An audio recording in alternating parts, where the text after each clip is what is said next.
नमस्कार। डॉक्टर बाबा साहेब आम्बेडकर मराठवाड़ा विश्वविद्यालय औरंगाबाद के पाठ्यक्रम में बीए बीएससी प्रथम वर्ष सामान्य हिंदी पेपर क्रमांक 1 कथा संसार, इस पेपर का प्रस्तुतकर्ता डॉक्टर शंकर गंगाधर शिवशेट्टी, श्री बंकट स्वामी महाविद्यालय बीड़। इस कथा संसार के अंतर्गत हम अनेक कथाएं दिए हैं। इस कथा में हम पिछले वीडियो में स्त्री और पुरुष इस कथा कहानी का हम विवेचन किए हैं। इसके पश्चात हम हार की जीत इस कहानी का आज विवेचन करेंगे। इस कहानी के लेखक सुदर्शन का हम साहित्य एवं जीवन परिचय का विवेचन करेंगे। इसके अंतर्गत उनका परिचय के अंतर्गत सुदर्शन जी का जन्म सन 1896 में सियालकोट वर्तमान पाकिस्तान में हुआ था। उनकी कहानियों का मुख्य लक्ष्य समाज व राष्ट्र को स्वच्छ एवं सुदृढ़ बनाना रहा था। भारत के ख्याति प्राप्त साहित्यकार और कहानी सम्राट प्रेमचंद की भांति आप भी मूलतः उर्दू में ही लेखन कार्य किया करते थे। यह उर्दू से हिंदी में आए थे। सुदर्शन की भाषा सहज, स्वाभाविक, प्रभावी और मुहावरेदार थी। उनका दृष्टिकोण सुधारवादी था। हार की जीत जैसे कालजयी रचना के इस लेखक के बारे में बहुत कम लोगों को जानकारी है। उनकी गणना प्रेमचंद जैसे साहित्यकारों के साथ तो की जाती है, मगर उनके संस्थान के लेखकों में विश्वम्भरनाथ कौशिक, राजा राधिका रमन, प्रसाद सिंह, भगवती प्रसाद वाजपेयी आदि के साथ की जाती है।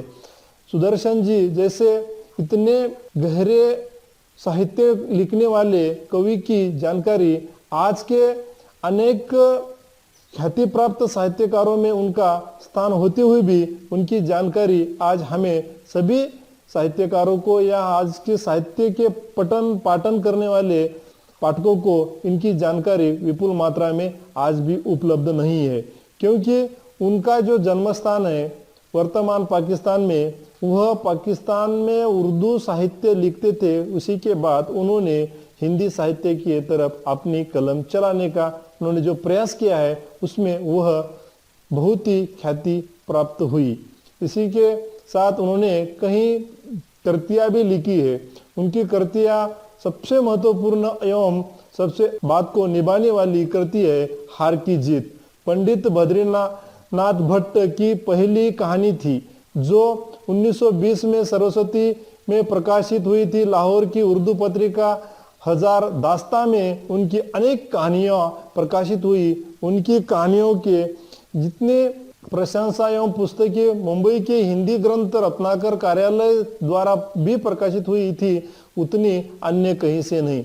सुदर्शन को गद्य और पद्य दोनों में रुचि थी। उनकी रचनाओं में निम्नता करते हम उल्लेख कर सकते हैं। उनके कृतियों में प्रमुख कृति है हार की जीत, सच के सौदा, अट्टन्नी का चोर, साइकिल की सवारी, तीर्थ यात्रा, पत्थरों का सौदागर, पृथ्वी वल्लभ आदि रचनाएं उन्होंने लिखी है। इसी के साथ उन्होंने कई फिल्मों की पटकथा और गीत भी लिखे हैं। मुख्य धारा विषयक साहित्य सृजन के अतिरिक्त पंडित सुदर्शन ने अनेकों फिल्मों की पटकथा और गीत भी लिखे थे। प्रसिद्ध अभिनेता सोहराब मोदी की सिकंदर 1941 सहित अनेक फिल्मों की सफलता का श्रेय उनके पटकथा लेखन को जाता है। सन 1935 में उन्होंने कुंवारी या विधवा फिल्म का निर्देशन भी किया। उन्होंने 1950 में बने फिल्म लेखक संघ के प्रथम उपाध्यक्ष नियुक्त किए गए। उसी के साथ उन्होंने सुदर्शन जी ने 1945 में महात्मा गांधी द्वारा प्रस्तुत अखिल भारतीय हिंदुस्तानी प्रचार सभा वर्धा की साहित्य परिषद के सम्मानित सदस्यों में से थे। पंडित सुदर्शन ने फिल्म छुप छाप 1935 के प्रसिद्ध गीत बाबा मन की आंखों खेल एवं एक अन्य गीत तेरी गठरी में लगा चोर, मुसाफिर जाग जरा, जो शायद किसी फिल्म का गीत न होते हुए भी वह इतना प्रसिद्ध हुआ, जो कि आज हमारे सभी लोकगीत जिस प्रकार से लोग गाते थे उसी प्रकार यह गीत भी उस समय लोग गाते थे और उस गीत की बहुत प्रशंसा भी हुई। इसी के साथ उन्होंने तेरी गठरी में लगा चोर, मुसाफिर जाग जरा, जो शायद किसी फिल्म में जो गीत नहीं तो वह गीतकार के रूप में भी उनको यह प्रसिद्धि लाने का ये गीत बहुत ही अहम भूमिका रखता है। इसी के साथ सुदर्शन जी की कहानी हार की जीत, इस कहानी के हम संक्षिप्त रूप में विवेचन करेंगे। इस कहानी के अंतर्गत एक डकैती और एक साधु जी की कथा इसमें हमको दिखाई देती है। डकैत होते हुए भी वह किस प्रकार से वह उस साधु के बातों से प्रभावित होकर वह अपना कार्य छोड़कर भी वह साधु के पास आकर वह अपने आप को एक प्रकार से जैसा बोलते हैं बात करते हैं हम कि एक गुनहगार जिस प्रकार से सिलेंडर होता है उसी प्रकार वह कैदी वह डाकू उस साधु के पास आकर वह क्षमा याचना का अधिकार प्राप्त कर लेता है। और इस कहानी में ऐसा ही दिया गया है। माँ को अपने बेटे और किसान को अपने लहलहाते खेत देखकर जो आनंद होता है वही आनंद भारती को अपने घोड़ा देखकर आता था। भगवत भजन से जो समय बचता था वही समय बाबा भारती उस घोड़े के साथ अर्पण करते थे। वह घोड़ा बड़ा सुंदर था, बड़ा बलवान, उसके जोड़ का घोड़ा सारे इलाके में न था। बाबा भारती उसे सुल्तान कहकर पुकारते। अपने साथ जो करना था वह उस घोड़े के साथ वह पूर्णतः से अपना जो समय था वो बिताते थे। बाबा भारती उसे तो सुल्तान तो कहते हैं मगर उसे अपने हाथों से खिलाते थे, उसे खाना खिला, जिस प्रकार से उसको गंगा में नहलाना, उसको पानी पिलाना आदि बातें बाबा भारती करने के बाद उनको अलग प्रकार की प्रसन्नता प्राप्त होती थी। इसलिए उन्होंने रुपया, माल, संपत्ति, जायदाद आदि सब छोड़कर वह अपने गांव को भी छोड़कर, जमीन आज सब भी बातें वो छोड़कर वह यहाँ एक तो नगर भी छोड़ दिए, जीवन से भी घृणा थी। अब वह गांव से बाहर एक छोटे से मंदिर में रहने और भगवान का भजन करने में मग्न हो गए थे। मैं सुल्तान के बिना नहीं रह सकूंगा, क्योंकि वह सुल्तान को इतना चाहते हैं, जैसा कि हम पहले देख चुके हैं। जिस प्रकार से माँ अपने बेटे को चाहती है उसी प्रकार से बाबा उस घोड़े को, जिसका नाम सुल्तान है, हम सुल्तान यानी आज का जो सलमान जी का पिक्चर है, इस प्रकार से सलमान जी ने उस फिल्म में अपना रुबाब दिखाया है, उस प्रकार का रुबाब इस घोड़े में था। यह आज हम देख सकते हैं। छात्रों, ये कहने का मतलब यह है कि जो साधु को उस घोड़े में जो उसकी जो चंचलता, उसके अंतर्गत जो रोम रोम में बैठे वाला जो सजगता थी, उसी प्रकार से जो आज का सलमान के पिक्चर जो है सुल्तान, उसी में भी हम देख सकते हैं।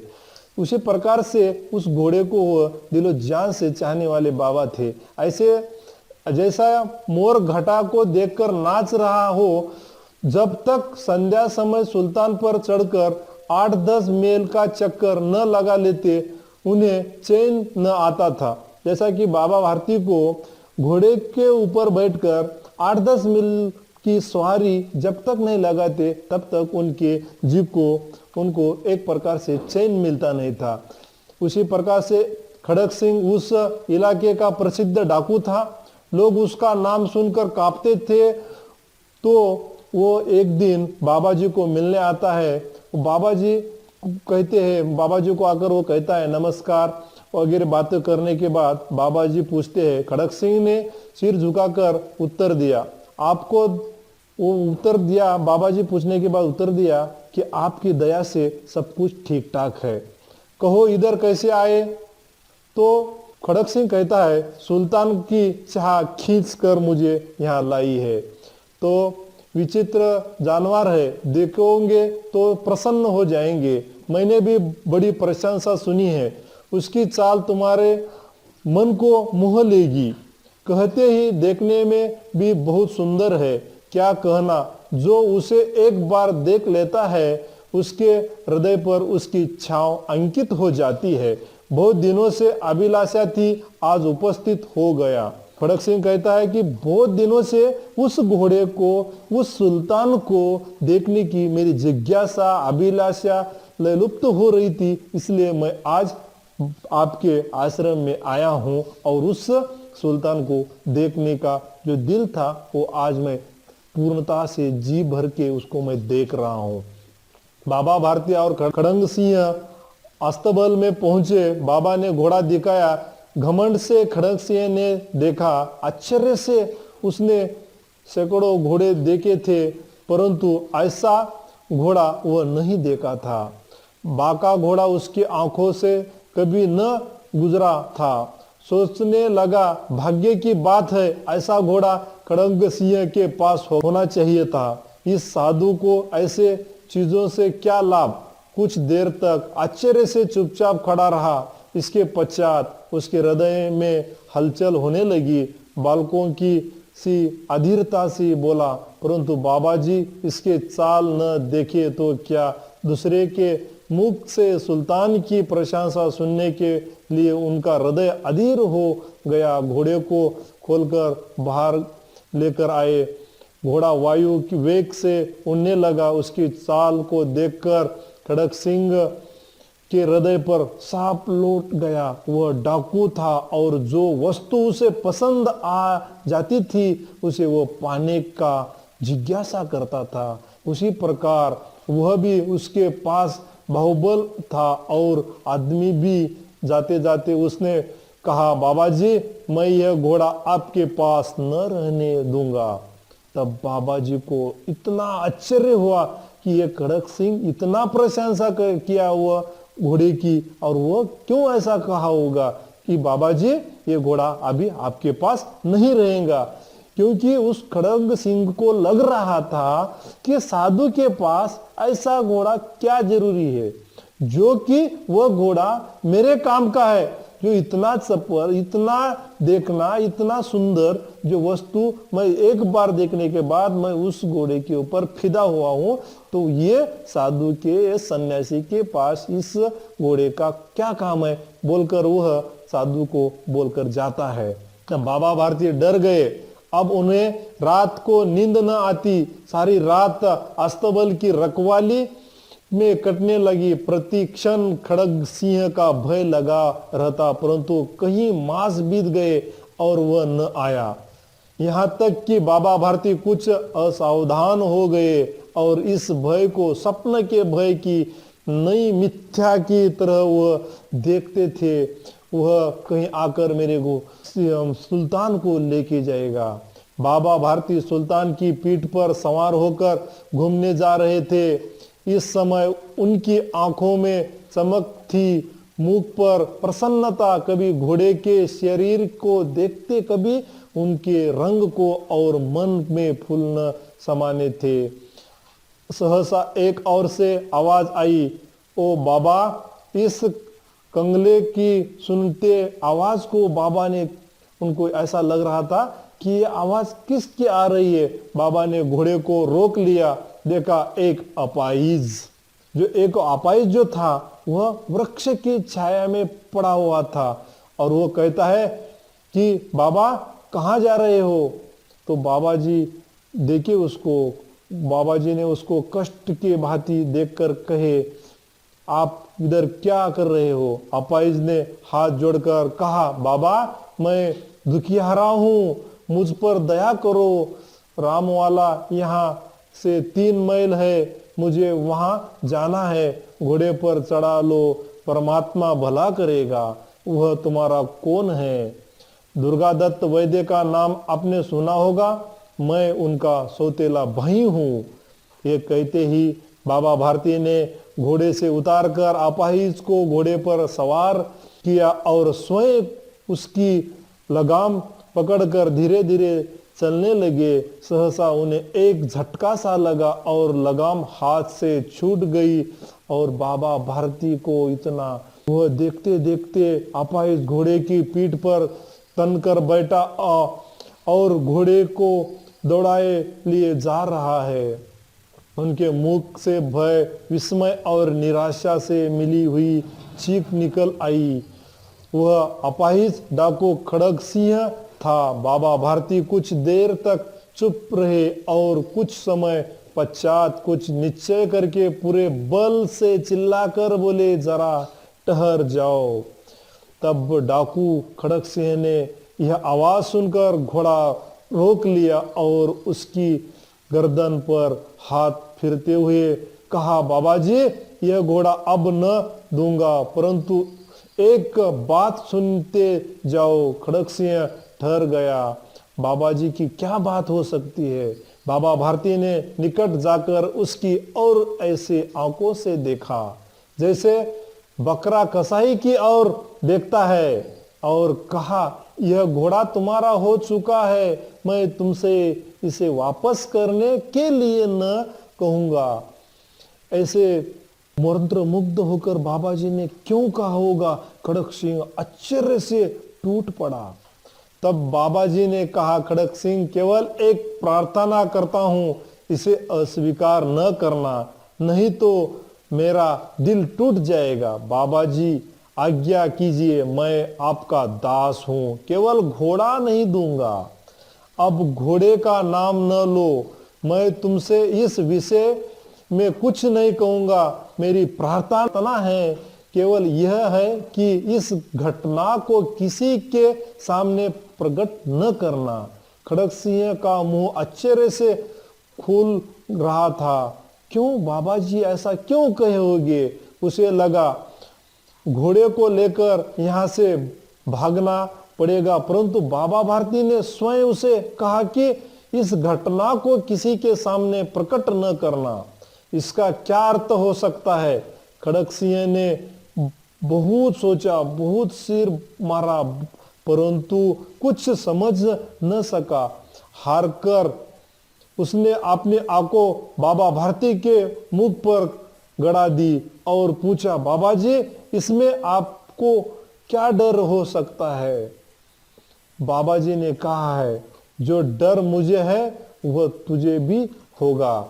सुनकर बाबा भारती ने उत्तर दिया, लोगों को यदि इस घटना का पता चले तो वे दीन दुखियों पर विश्वास न करेंगे। यह कहते कहते उन्होंने सुल्तान की ओर से इस तरह मुंह मोड़ लिया जैसा उनका इससे कोई संबंध ही नहीं रहा हो।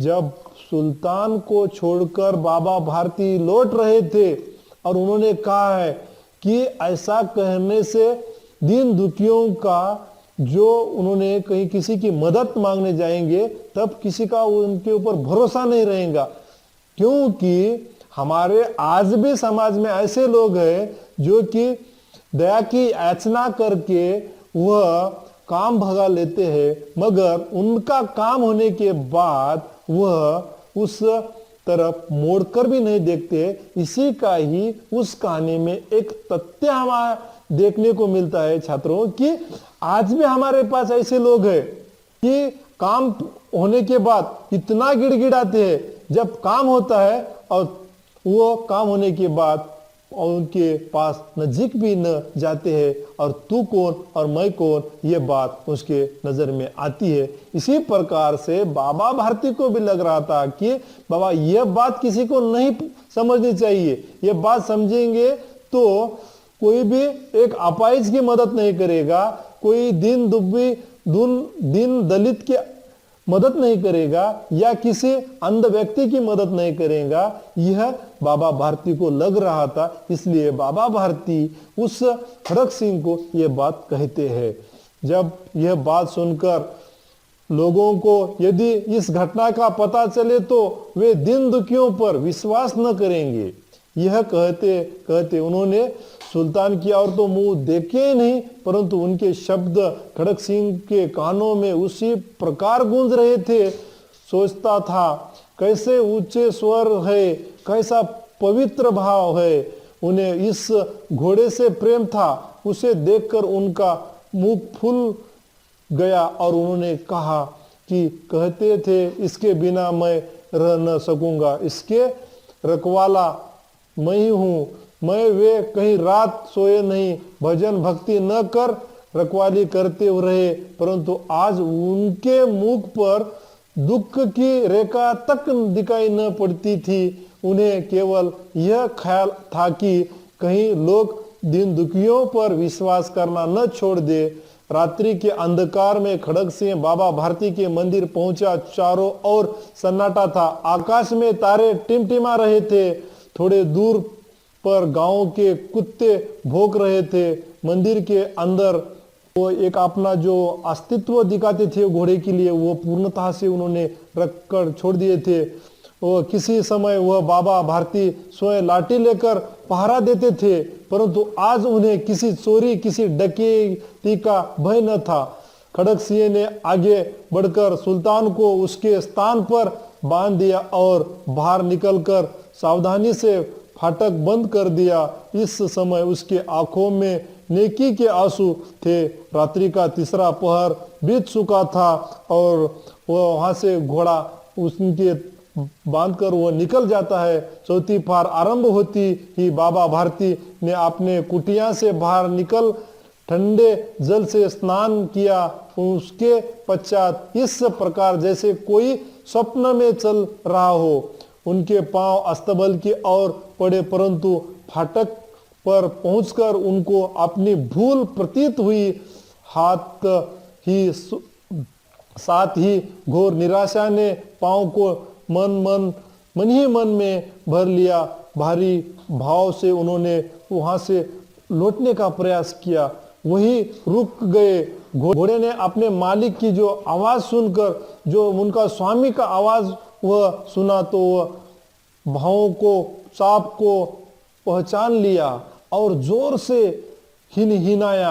अब बाबा भारती आश्चर्य और प्रसन्नता से दौड़ कर वहां चले जाते हैं। अंदर घुसे और अपने प्यारे घोड़े के गले से लिपटकर इस प्रकार रोने लगे मानो कोई पिता बहुत दिन से पिछड़े हुए पुत्र से मिल रहा हो। बार बार उनकी पीठ पर हाथ फेरते, बार बार उनके मुंह पर थपथपिया देते हुए फिर वे संतोष से बोले, अब कोई दिन दुखियों से मुंह न मुड़ेगा, क्योंकि उस खड़ग सिंह ने बाबा भारती का जब घोड़ा लेकर गया था, बाबा भारती ने जो उनको ये वाक्य सुनाया था, वहां खड़ग सिंह को दिन रात नींद न आई और उन्होंने उस पश्चाताप की अग्नि में जलकर वह स्वयं बाबा भारती के तबेले में आकर वह घोड़ा वहां बांधकर निकल जाता है। और वह घोड़ा